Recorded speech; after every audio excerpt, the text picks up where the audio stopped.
दोस्तों, हम आपको यह कहानी बहुत दिनों से सुनाना चाह रहे थे, लेकिन कुछ कारणों से हम आपको सुना नहीं पा रहे थे। वह शुभ दिन आज आया है, इसलिए हम आपको यह कहानी सुना रहे हैं।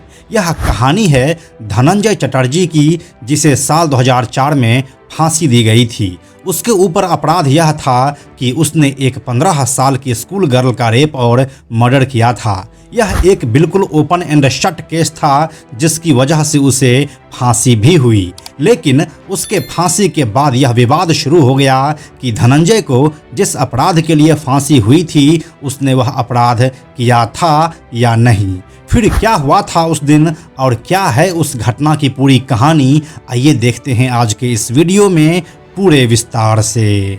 हेलो एंड नमस्कार, मेरा नाम है प्रशांत और आप देख रहे हैं बेजोड़जोरा.com का यूट्यूब चैनल। कोलकाता के भवानीपुर इलाके के आनंद अपार्टमेंट में एक गुजराती परिवार रहता था, नागरदास पारेख और यशोमती बेन पारेख। उसके 2 बच्चे थे, हेतल पारेख और भावेश पारेख।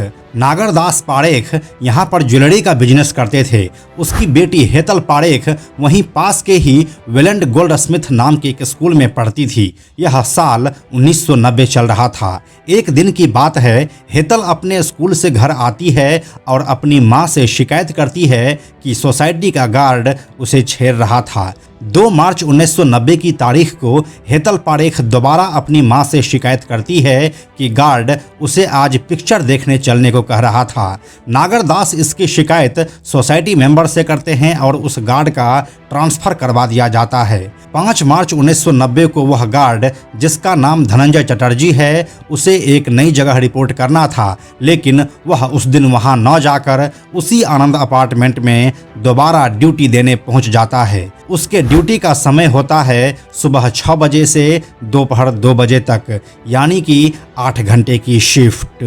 इसके बाद अब 5 मार्च 1990 को पारेख परिवार के सभी लोग अपने काम पर निकलते हैं। घर पर सिर्फ माँ थी। हेतल का उस दिन एग्ज़ाम था। एग्ज़ाम देकर वह 1 बजे के आसपास अपने घर पहुंच जाती है। शाम 5:30 बजे यशोमती बेन पारेख अपने घर से निकलती है और पास के एक मंदिर में पूजा करने चली जाती है। हेतल अब घर पर अकेली थी। उसी समय धनंजय एक दूसरे गार्ड से कहता है कि उसे तीसरे माले पर जाना है। वजह पूछने पर वह बताता है कि उसे मालिक को फ़ोन करके बताना है कि वह जल्द ही नई जगह पर ड्यूटी ज्वाइन कर लेगा। इसके बाद धनंजय लिफ्ट के जरिए तीसरे माले तक पहुंच जाता है। उसी समय धनंजय के सिक्योरिटी कंपनी का एक एग्जीक्यूटिव आनंद अपार्टमेंट में आता है और पूछता है कि क्या नए गार्ड ने ड्यूटी ज्वाइन की है या नहीं। उस समय 5:45 हो रहा था। पूछने पर कंपनी के आदमी को पता चलता है कि नया गार्ड नहीं आया है और धनंजय ही आज भी ड्यूटी पर आया है। वह आदमी दूसरे गार्ड से धनंजय के बारे में पूछता है तो पता चलता है कि धनंजय तीसरे माले पर है। इसके बाद दूसरा गार्ड धनंजय को आवाज़ लगाता है। धनंजय तीसरे माले से नीचे झांक कर जवाब देता है कि वह नीचे आ रहा है। नीचे आकर धनंजय चटर्जी अपने कंपनी के आदमी से गेट के बाहर कुछ देर बात करता है और उसे बताता है कि कुछ पर्सनल कारणों से उस दिन वह नई जगह पर ड्यूटी पर नहीं जा पाया। कंपनी का आदमी धनंजय से कहता है कि अगले दिन वह नई जगह पर ड्यूटी पर रिपोर्ट करे। इसी समय यशोमती पारेख घर लौटती है। उन्हें पता चलता है कि धनंजय उनके घर एक टेलीफोन करने के लिए आया था। इसके बाद वह अपने फ्लैट पर जाकर बेल बजाती है। जब बहुत देर तक कोई जवाब नहीं देता है तो दरवाज़ा को तोड़ दिया जाता है। अंदर हेतल खून से लथपथ थी। उसके कपड़े फटे हुए थे और शरीर पर कई जगह चोट के निशान थे। हेतल की हत्या कर दी गई थी। लगभग 3 घंटे के बाद नागरदास पारेख पुलिस को खबर करते हैं और अब जांच शुरू हो जाती है। शुरुआती पूछताछ में ही पुलिस को धनंजय चटर्जी पर शक हो जाता है, लेकिन अगले 7 दिनों तक धनंजय पुलिस के हाथ नहीं लगता है। फिर 12 मार्च 1990 को पुलिस धनंजय को उसके गांव से ही गिरफ्तार कर लेती है। वहां पुलिस को वह कपड़े भी बरामद होते हैं जो उसने वारदात के वक्त पहने थे। उसके घर से एक महंगी घड़ी भी मिलती है जो नागरदास के घर से चोरी हो गई थी। पूछताछ में धनंजय बताता है कि वह बेगुनाह है और 5 मार्च को अपने छोटे भाई का जनेऊ संस्कार करने के लिए अपने गांव आया था। इसके बाद यह केस कोर्ट में पहुंचता है। इस हत्या का कोई चश्मदीद गवाह नहीं था और जो सुराग थे वो भी परिस्थिति की वजह से उपजे थे।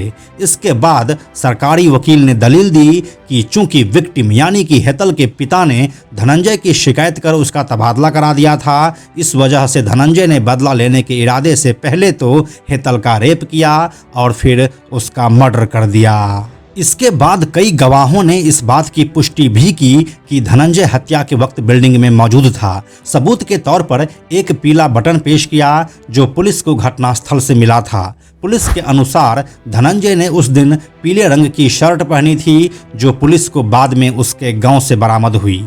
इसके अलावा उस घड़ी को भी पेश किया गया जो धनंजय के घर से बरामद हुई थी। इसके बाद अब सारे गवाहों, बयान और सबूत के आधार पर कोर्ट ने धनंजय चटर्जी को फांसी की सज़ा सुनाई, जिसे पहले हाई कोर्ट और बाद में सुप्रीम कोर्ट ने भी बरकरार रखा।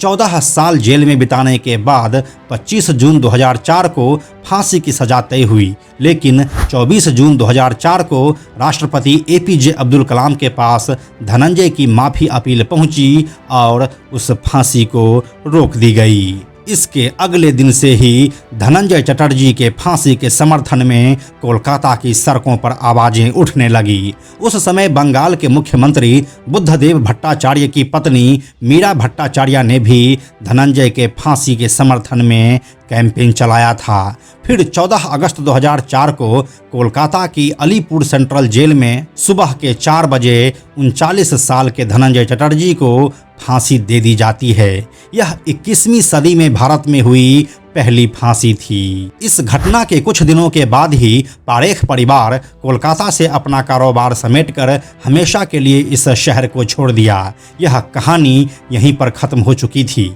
लेकिन एक और कहानी थी जिसने कुछ सालों के बाद सबकी नज़र अपनी ओर खींचा। Indian statistical institute of Kolkata के 2 स्कॉलर्स ने इस केस का एनालिसिस किया और कुछ नए तथ्य को सामने लाया। इस रिसर्च के अनुसार फांसी के फंदे पर चढ़ते वक्त तक धनंजय यही कहता रहा कि वह निर्दोष है, उसने कभी अपना जुर्म नहीं कबूला। लेकिन क्या ये बातें उतनी ही सच थी जितनी सफाई के साथ इसे कहा जा रहा था? आइए देखते हैं। इस मामले में पोस्टमार्टम रिपोर्ट कह रही थी कि हेतल ने अपने हमलावर के साथ हाथापाई की थी। उसके हाथों पर खून के निशान थे, लेकिन गवाहों के अनुसार धनंजय के कपड़े एकदम साफ थे, उनमें कहीं कोई खून का निशान नहीं था। उसके शरीर पर कहीं कोई चोट या खरोंच का निशान भी नहीं था। पुलिस जिस पीली शर्ट की बात कर रही थी उसकी जांच के लिए एक फॉरेंसिक एक्सपर्ट को नियुक्त किया गया। फॉरेंसिक एक्सपर्ट ने बताया कि धनंजय के कपड़ों पर खून का कहीं कोई निशान नहीं था। इस मामले में उंगलियों के निशान महत्वपूर्ण सुराग हो सकते थे, लेकिन पुलिस को घटनास्थल से या हेतल के बॉडी से धनंजय के कोई भी निशान नहीं मिले थे। हेतल पारेख के शरीर पर चाकू के 21 निशान थे, लेकिन उस मर्डर वेपन को भी कभी कोर्ट में पेश नहीं किया गया। हम अब अगर गवाहों की बात करें तो पहला गवाह था एक दूसरा गार्ड जिसने दावा किया था कि 5:45 पर उसने धनंजय चटर्जी को आवाज़ दी थी और उसने वहां से नीचे झांक कर देखा था। एक और गवाह लिफ्टमैन ने पहले इस बात पर हामी भरी, लेकिन बाद में वह अपने बयान से पलट गया। उसने बताया कि उसने धनंजय को 5:45 पर नीचे आते देखा था, लेकिन ऊपर जाते हुए नहीं देखा था। जाहिर सी बात है, बिना ऊपर गए कोई नीचे कैसे आ सकता है। हेतल की मां और सिक्योरिटी गार्ड के अनुसार हेतल की मां 5:20 पर मंदिर के लिए निकली थी, जबकि लिफ्टमैन ने बताया कि उस समय 4:10 हो रहा था। फॉरेंसिक रिपोर्ट के अनुसार हेतल के अंडरगारमेंट्स में वीर्य के निशान पाए गए थे, लेकिन कोई DNA टेस्ट नहीं कराया गया जिससे यह सुनिश्चित किया जा सके कि यह धनंजय के ही है या नहीं। घटनास्थल से मिले खून के निशान भी धनंजय के खून से मैच नहीं कर रहे थे। पोस्टमार्टम रिपोर्ट में सेक्सुअल इंटरकोर्स की बात कही गई थी। एक सबसे जरूरी बात यह भी कि जब हेतल की मां घर पहुंची तो दरवाजा अंदर से बंद था। जब धनंजय बाहर निकल चुका था तो दरवाजा अंदर से बंद कैसे हुआ? लेकिन संभव तो यह भी है कि अपराधी के फ्लैट से बाहर निकलते समय हेतल बेहोश थी और वह दरवाजा को अंदर से लगाने में कामयाब हो गई। इसके बाद शायद उसकी मौत हो गई। ऑफिशियल रिपोर्ट के अनुसार हेतल की मौत के बाद उसकी मां उसे डॉक्टर के पास लेकर गई, जबकि वह पहले ही मर चुकी थी।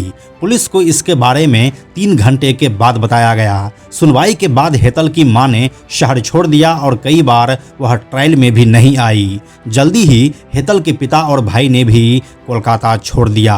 हालांकि धनंजय का जो एक इंटरव्यू इंटरनेट पर उपलब्ध है, उसके अनुसार जब पुलिस उसके घर पर गई थी और वे जिस पीली शर्ट के बरामद होने की बात कह रही थी, वह एक्चुअली में मेरे घर वालों से मांगी गई थी और उस घड़ी के बरामद होने की बात भी बिल्कुल झूठी थी।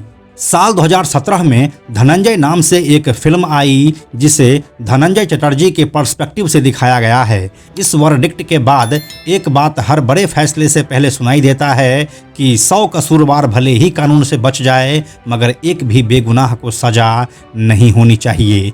इसी बात की बानगी हमें आरुषि हत्याकांड में भी देखने को मिल रहा है। हमने आपको आरुषि हत्याकांड की पूरी कहानी को भी बता दिया है, जिससे आप इस वाले वीडियो में ऊपर के आई बटन पर क्लिक करके देख सकते हैं। 21वीं सदी के इस फांसी के बाद भारत में तो फांसी की सजा पर ही सवाल खड़े कर दिए गए थे। हम किसी का पक्ष नहीं ले रहे हैं, हम आप तक सही और ज़रूरी खबर को पहुंचा रहे हैं। इस बारे में आप क्या सोचते हैं, हमें कमेंट सेक्शन में लिखकर बताइए। हम जल्दी मिलते हैं आपसे एक नई कहानी के साथ। अंत में एक और ज़रूरी बात, हमने बेजोड़ जोड़ा का एक टेलीग्राम चैनल भी बनाया है, जहां आपको हमारे सारे वीडियोस के लिंक सबसे पहले मिल जाएंगे। इसलिए आप लोग टेलीग्राम पर भी हमसे जुड़ें। टेलीग्राम पर हमसे जुड़ने के लिए सिंपली आप टेलीग्राम ऐप के सर्च में जाकर बेजोड़ जोड़ा लिखिए और चैनल पर जाकर ज्वाइन बटन क्लिक कर दीजिए। आप हमसे जुड़ जाएंगे। यह वीडियो अगर आपको पसंद आया तो इसे लाइक और शेयर जरूर करें। आने वाले वीडियोज़ के लिए बेजोड़ जोड़ा को सब्सक्राइब करके बेल आइकन को टच करना ना भूलें। Thank you so much.